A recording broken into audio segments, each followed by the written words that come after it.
어떤 관점을 가졌는가? 우리 개인적으로 우리 여기 앉으신 분들은 눈이 좋으십니까? 나는 좋은 눈을 가지고 계신 것 같아요. 여러분, 눈이 그 사람이 가진 관점이 그 사람의 어떠함을 결정합니다. 여기 성경에 여기 보면 내 눈이 성하다 했을 때는 여기 눈이 나쁘다는 표현할 땐 포네로스라는 말을 씁니다. 이게 우리가 이제 포네로스가 원래 도덕적으로 악하다는 뜻도 여기에 포함돼요. 그러니까 착한 눈, 나쁜 눈 이런 뜻이죠. 여기 마태복음 20장에 보면은 한 사건이 나오는데 포도원 일꾼의 비유 너무 잘 아시죠? 그죠?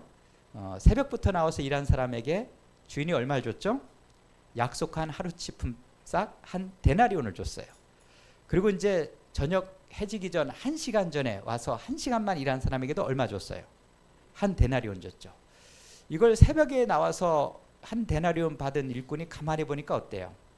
공정하지가 않죠. 그래서 주인을 비난합니다. 여러분, 상식적으로 여러분이 보시기에도 누구에게 격하게 공감이 됩니까? 새벽부터 온 사람의 말에 공감이 되죠.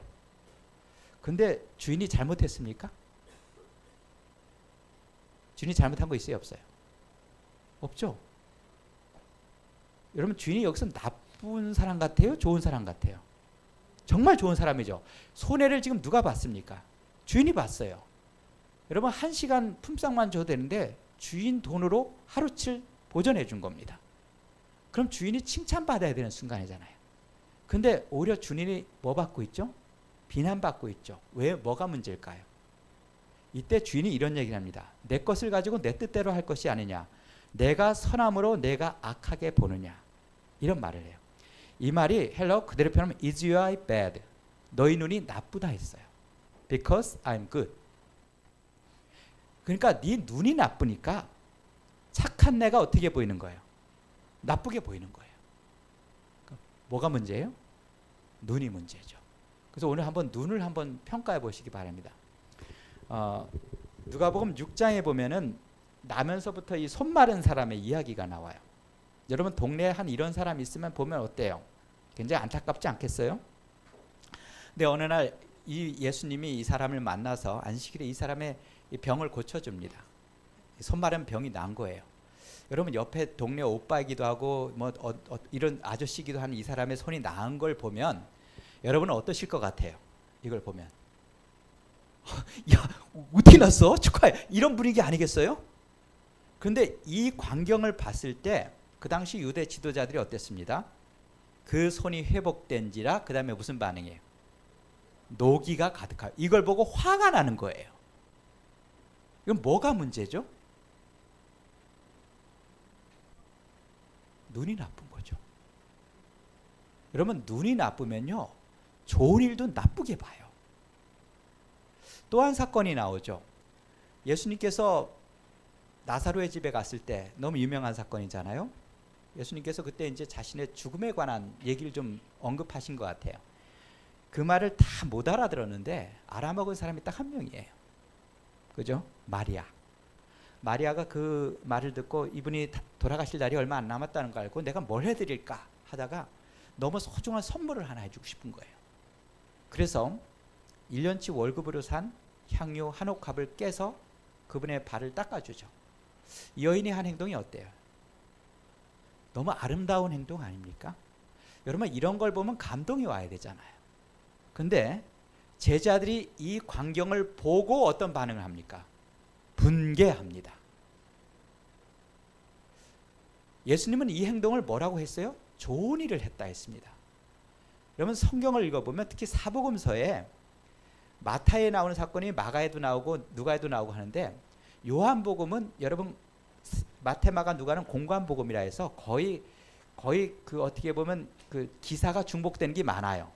근데 요한복음은 전혀 다른 기사를 써요. 대부분의 마태, 마가, 누가에 나오는 사건이 요한복음은 기록 안 되는 게 많은데 마태, 마가, 누가, 요한복음 네 성경에 다 기록된 사건이 유일하게 하나 있습니다. 성경에. 그게 뭔지 아세요? 예, 마리아 이야기예요. 예수님이 얼마나 감동받고 아름다운 이야기였으면은 사복음서의 공통기사로 나오는 기사예요. 이런 것을 보고 어떻게 반응한 거예요? 화가 나는 거예요. 그럼 뭐가 문제입니까? 눈이 나빠요. 그러니까 눈이 나쁘면요, 나쁘게 보입니다. 그래서 내가 어떠함을 나타내는 게 나의 눈입니다.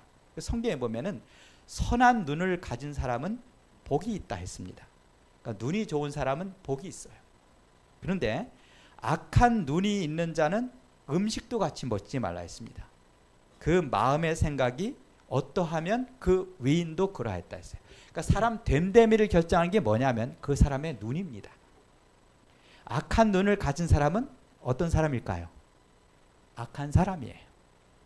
좋은 눈을 가진 사람은 좋은 사람이에요. 반대로도 마찬가지예요. 좋은 사람은 어떤 눈을 가졌을까요? 좋은 관점, 좋은 눈을 가졌고요. 나쁜 사람은 어때요? 나쁜 관점, 나쁜 눈을 가졌어요. 사람의 됨됨이를 결정하는 게 여러 가지가 있겠지만은 전 개인적으로 사람의 됨됨이를 결정하는 건 관점이라는 생각이 들어요. 좋은 사람을 보면 참 좋은 관점을 가졌어요. 눈이 좋아요. 근데 나쁜 사람을 보면 관점이 좋지가 않죠. 나쁜 관점을 가졌어요.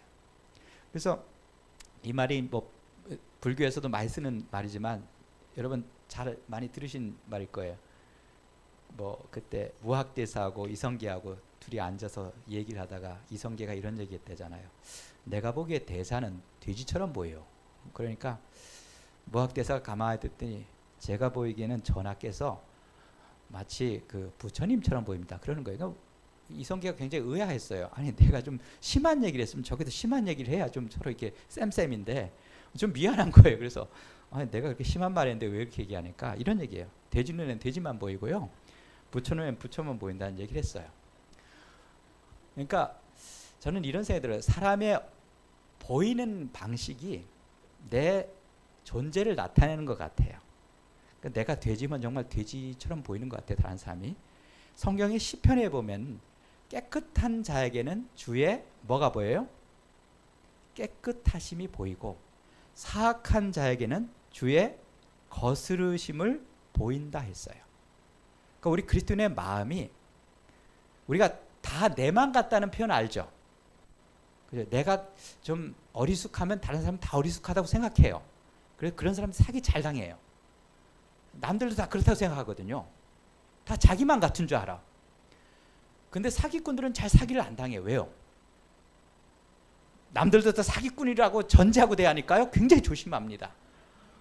그래서 우리는 내가 어떠함과 어떻게 보이는가가 굉장히 밀접한 관계를 갖고 있어요. 그래서 순진한 사람은 다 순진하다고 봐요. 다른 사람은. 그렇게 전제합니다.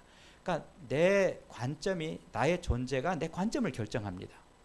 이게 재미있는 게 여러분 한번 보이는 게 우리가 세상이 결정됐다고 우리는 생각할 수 있어요. 결정된 게 내 눈에 들어오는 거라고 생각하는데 그렇지는 않아요. 여러분 이 세상을 인지하는 방식을 보면요. 사람하고 동물하고 차이가 있습니다. 사람은 오감을 통해서 들어온 감각 자료를 구성해서 세상을 인지해요. 맞죠? 그 오감으로 통해서 들어온 감각 자료를 그래서 구성해서 아, 이렇다 저렇다 저 사람 어떻다 이렇게 판단을 합니다. 그 동물도 사람이 인지하는 방식과 똑같은 방식으로 세상을 인지할까요? 동물들 전혀 달라요. 그럼 박쥐는 세상을 어떻게 인지하죠? 초음파예요. 박쥐가 보는 세상하고 내가 보는 세상은 어떨까요? 전혀 다릅니다. 그리고 뱀 같은 경우는 세상을 어떻게 인지할까요? 사물을. 예, 열감지로 인지해요. 그래서 뜨겁고 차갑고로 인지해요. 그러니까 뱀이 본 쥐는 이렇게 생겼어요. 우리가 본 거하고 달라요. 꼭 핫도그 같이 생기지 않았어요? 저는 이런 생각이 들었어요. 야, 뱀도 우리하고 똑같은 방식으로 사물을 인지한다면 어떨까 생각을 해봤어요. 뱀이 쥐 못 잡아 먹을 것 같아요. 징그러워서. 근데 뱀의 눈에 이렇게 보이잖아요. 핫도그처럼. 그러니까 얼마나 맛있게 먹겠어요. 그렇죠? 그런 생각이 제가 갑자기 들었어요. 개나 고양이는 흑백으로 보인대요. 우리하고 다르게 봐요. 그리고 이 뭐 문어나 오징어 같은 경우는 음파로 이렇게 본대요. 그래서 이 세상에 존재하는 모든 생명체들은 각자 다른 방식으로 세상을 인식합니다. 그러니까 결정된 대로 인식하는 게 아니고요. 나름대로 가지고 있는 그 존재 양식에 따라 인지하는 방식이 다 달라요. 여러분 철학자 가운데 제일 유명한 사람 한 명을 꼽으라면 우리 칸트를 꼽아요. 그냥 과거에 칸트 철학은 두 가지밖에 없대요. 칸트 이전의 철학하고 칸트 이후의 철학밖에 없대요. 그럼 모든 철학사는 칸트로 흘러와서 칸트로부터 나간대요. 그러니까 칸트 이후의 철학은 칸트를 그냥 다 해석한 철학이고요. 칸트 이전의 철학은 칸트가 다 정합해 버렸죠. 근데 칸트의 철학 가운데 굉장히 참 진짜 천재는 맞는 것 같아요. 암만 생각해도. 이 사람은 그 인식론에서 사람이 진리를 안다는 게 뭔가, 안다는 게 뭔가에 대해서 이렇게 얘기를 했어요. 우리는 과거에는 안다는 것은 대상이 있죠.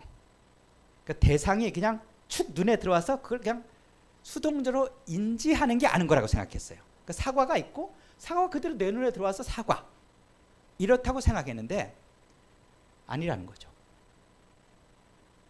우리 내면에 있는 인식의 체계가 있어요. 그걸 가지고 바깥에 있는 감각 자료를 구성한다는 거죠. 그러니까 솔직히 사과는 이렇게 생기지는 않을 수도 있어요. 몰라요, 아무도. 우리가 보는 사과는 내가 수집한 감각 자료 갖고 내 내외에서 구성한 이미지라는 거죠. 진짜는 몰라요, 어떤지. 그래서 이 사람은 이렇게 구별해서 진짜 사과가 어떻게 생긴지는 아무도 몰라요. 진짜 실체는. 그래서 이것을 물 자체라 합니다. 그러니까 실제 세상은 아무도 몰라요. 우리가 보는 것은 내가 뭐한 세상이라는 거죠. 구성한 세상이라는 거죠. 그걸 실체로 그냥 믿고 있다는 거예요. 요즘 뇌과학이 밝혀지면서 이 칸트의 이론이 굉장히 지지를 받아요. 결국 우리는 세상을 볼 때 실체를 그냥 수동적으로 받아들이는 수동적인 존재가 아니고요. 능동적이고 적극적으로 세상을 뭐예요? 구성해서 인식하는 존재예요. 저는 이게 되게 아름답게 느껴지더라고요. 참 하나님이 사람을 굉장한 존재로 만들었다는 생각이 들어요. 그냥 입력해갖고 그냥 거기다 저장하는 존재가 아니고요. 삶을 구성해서 만드는 그런 존재로 만들었다는 것이죠. 그래서 결국은 우린 세상을 어떻게 볼 것인가를 우리가 뭐 할 수 있다는 거죠? 선택하고 결정할 수 있다는 것이죠.